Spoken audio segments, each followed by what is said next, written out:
سلام اخواتي، كي دايرين؟ لاباس عليكم؟ اموركم هانيه؟ انا اليوم جيت الباديه، بغيت نصيب ان شاء الله هادي بس الرمان، وجيت ناخذ هاد الرمانات. تبارك الله شو زوينين. انا ان شاء الله غنصيبو معكم، خليكم معايا تشوفوا الطبيعه ونتلاقاو في الوصفه ان شاء الله.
السلام عليكم اخواتي، كنتمنى تكونوا كلكم بخير وعلى خير واحوالكم طيبه.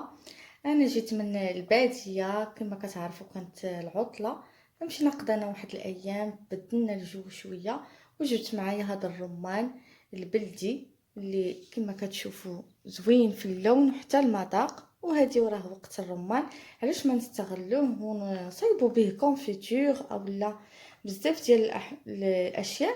فانا اليوم غنصايب به دبس الرمان. كما كتعرفوا دبس الرمان كنحتاجوه في بزاف ديال الوصفات، ممكن نعملوه في شرمولات ديال الدجاج او في السلطات او في الكفته، المشاوي عامه. فاكيد غادي ينفعنا وغادي نحتاجوه لبزاف ديال الوصفات في المطبخ. ولهذا انا بغيت نصاوبو اليوم وبغيت نشارك معكم الوصفه ديالو اللي ما فيهاش مكونات بزاف وما كتاخذش عنا وقت كتير.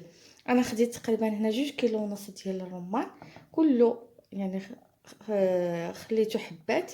غناخذ هاد الحبات غنطحنهم في الخلاط الكهربائي مع واحد نص كاس د الماء او 4 كاس، الكميه اللي غادي تكفيني باش غادي تطحن ليا فاسيلمون هذاك الرمان.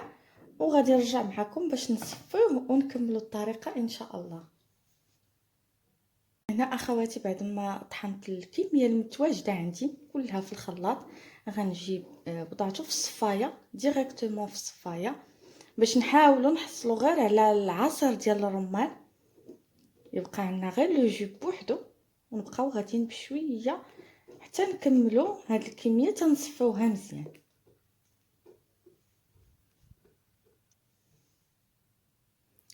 هنا اخواتي بعد ما تصفى عصير الرمان غناخد حامضه معصره، عصير حامضه، وغناخد معلقه كبيره ديال السكر بودره، وغنجي نوضعهم فوق النار على نار متوسطه. حاولوا ما تكونش النار يعني النار مجهده وما تكونش ناقصه، تكون على نار متوسطه. وحنا كنردوا ليه البال مره مره حتى يتشرب مزيان مزيان. فهنا انا البنات وضعته فوق النار. بالنسبه للوقت ما غاديش يمكن نعرفوا الوقت، يمكن ياخذ ساعه، يمكن ياخذ ساعه الا ربع. فحنا هو فوق النار كنردوا معاه البال حتى كنحسوا بهذاك الخليط ولا متكتف او خاتر، ولا ملي غنوضعوه في الطمن المغرفه غيتفرق على جوج. اخواتي ملي كنوضعوه فوق النار كنبقاو نجيو هكا دائما بمغرفه اللوح من الاحسن، وكناخذوا هاد لاموس هادشي اللي كيطلع الفوق كنبقاو كنحيدوه.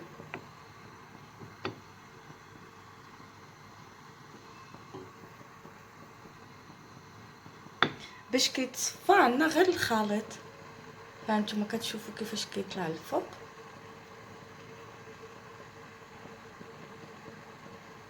وكنحاولوا نحيدوه تيبقى عندنا غير هذاك لو جو بوحدو. هنا عندنا تصافي تقريبا وجد عندنا دبس الرمان. اون فوا كنوضعوا وكيبان لينا الداخل ديال الطاوه، كنوضعوا خط هكا وتتقسم لينا على جوج. صافي هنا كنعرفوا بانه راه واجد. هانتوما كتشوفوا اللون كيجي. صافي هنا غنطفي عليه النار. وهذا اخواتي هو الدبس بعد ما طيبته. حصلت على هاد الكميه هادي، فانا غادي نعاود نزيد ان شاء الله. غادي نعاود نزيد منه. هانتوما كتشوفوا كيجي باقي سخون، كيجي معسل. غتحتاجوه لصالاد، غتحتاجوه للتشرمولات او المشاوي، ولا باش ترقدوا الدجاج. فهو فيه واحد المذاق محمض اللي كيعطي نكهه ولذه خاصه لجميع الاطباق، بالخصوص لصالاد، بالخصوص المشاوي، وسورتو الدجاج مرقد كيعطيه نكهه خاصه. فنتمنى ان هذه الوصفه تعجبكم وتجربوها ان شاء الله. وضاعفوا الكميه، انا استعملت كميه قليله من الرمان، نتوما استعملوا كميه اكثر. وان شاء الله نتلاقاو في فيديو مقبل. ما تنسونيش بلايك بالتعاليق، والى فيديو مقبل بحول الله.